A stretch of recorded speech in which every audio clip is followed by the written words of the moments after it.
اس بات کی خوشی ہے کہ مفتی صاحب نے بھی مان لیا کہ نیچر میں کوئی انصاف نہیں ہے. باقی ہے کہ آپ نے میری ایک بات کا جواب نہیں دیا جس سے مجھے شکایت ہے کہ فیتھ کیا ہے اور آپ فیتھ مانگتے کیوں ہیں مجھ سے. آپ تو لاجیکل ہیں, آپ کے پاس تو سارے ریشنلز ہیں, آپ کے پاس سارے ثبوت ہیں, تو آپ کو فیتھ کی ڈیمانڈ کیوں کرتے ہیں کہ بھائی تم سرنڈر کر دو اور سوال مت کرو. کوئی مذہب سارے سوال کرنے کی اجازت نہیں دیتا ہے اور منع کرتا ہے کہ زیادہ سوال نہ کرو, بیٹھ جاؤ گے تم. کمال یہ ہے کہ دنیا کے سارے مذہب سب جانتے ہیں یہ دنیا کیسے بنی تھی, کیسے مٹے گی, مرنے کے بعد کیا ہوگا, ان کو سب علم ہے. ان کو کسی کو ڈائنوسر ہوتے تھے پہلے یہ نہیں پتا تھا, کسی کو نہیں پتا. کسی بھی دنیا کی مذہبی کتاب میں ڈائنوسار کا ذکر نہیں ہے. جس دنیا میں آپ بیٹھے ہیں سر, یہ ہال جو ہے, یہ الیکٹریسٹی جو ہے, یہ مائک جو ہے, جس ہوائی جہاز سے آپ آئے تھے, وہ جس کار سے آپ یہاں آئے ہیں, یہ سب ان لوگوں کی بنائی ہوئی ہے جنہوں نے سوال کیے تھے. یہ دنیا جس میں آپ آج آرام سے ہیں, یہ ان لوگوں کی بنائی ہے کہ جنہوں نے سوال کیے تھے. اور ہر اسٹیج پہ ان سوالوں کو مکروہ کہا گیا تھا, غلط کہا گیا تھا. تو آج جو باتیں آپ کے ذہن سے بالکل پرے ہیں اور آپ حیران ہوتے انہیں دیکھ کے, ایک وقت آئے گا کہ معمولی لگیں گے.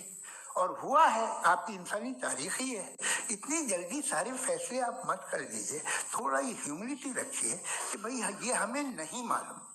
یہ کہنے میں کیا آ رہا ہے, یہ یونیورس کہاں تک پھیلی, یہ کب سے ہے اور کب تک رہے گی, ہمیں نہیں معلوم. آپ نے فیصلہ کر لیا کب بنی. یہ آپ کے حساب سے کوئی 14 بلین ایئر بنی جو سمجھا جاتا ہے. اس سے پہلے ہزاروں کروڑوں اربوں سال تک خدا بیٹھا کیا کر رہا تھا. خاموش بیٹھا تھا, ایسے ہی جمائیاں لے رہا تھا. پھر اسے آئیڈیا ہے, یار ایک کام کرتے, وقت اچھا گزر جائے گا, یونیورس بناتے ہیں. تو ہم اپنی جہالت سے لڑیں, اس کی پرستش نہ کریں. تھینک یو سو مچ. ترکوں کی شرنکھلا میں راؤنڈ 2 کے لیے مفتی صاحب کو آمنترت کر رہا ہوں. شکریہ.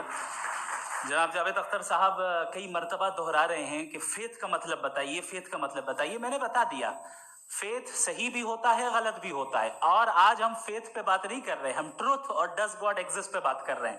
کیا ڈز گاڈ ایگزسٹ, یہ ٹروتھ یعنی گاڈ ہے یا نہیں ہے, اس میں سے دونوں ٹروتھ کیا ہے. اب آپ اسے فیتھ کہہ لیں, بلیف کہہ لیں, ناٹ مائی بزنس.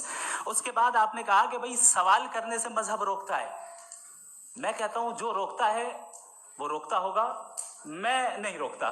بلکہ سوال کریں, سوال کرنا چاہیے. سوال کر کر کے تو ہم آگے بڑھتے ہیں, ترقی کرتے ہیں, اور اسی لیے میں آج یہاں پہ آیا ہوں. لیکن سوال صرف خدا سے نہیں ہوگا, آپ سے بھی ہوگا. سوال ایتھیزم سے بھی ہوگا. سوال صرف مذہب سے نہیں ہوگا, سب سے ہوگا. اور آج میں سوال کروں گا اور امید ہے کہ آپ جواب دیں گے. ابھی تک آپ نے ویسے کنٹینجنسی آرگومنٹ کا کوئی جواب نہیں دیا ہے. چلیں, آپ نے کہا یونیورس کے بارے میں اٹرنل کیوں نہیں بول دیتے. یہ چونکہ لاجیکلی پاسبل ہی نہیں ہے کہ یونیورس اٹرنل ہو.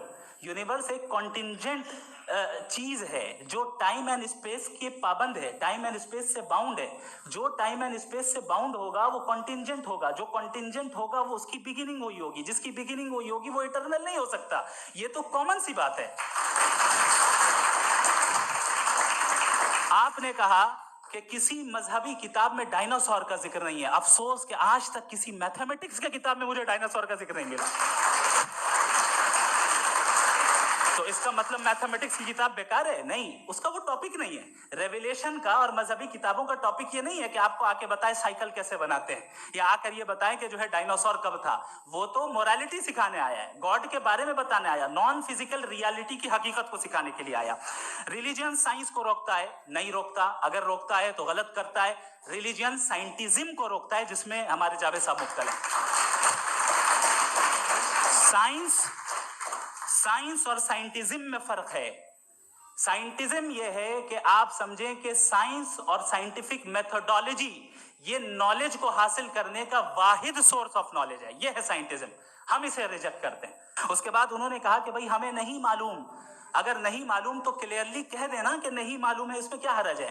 تو وہی تو میں کہہ رہا ہوں نا کہ آپ کہہ دیں کہ نہیں معلوم, لیکن کلیم کیوں کر رہے ہیں کہ گاڈ ایگزسٹ نہیں کر رہا ہے.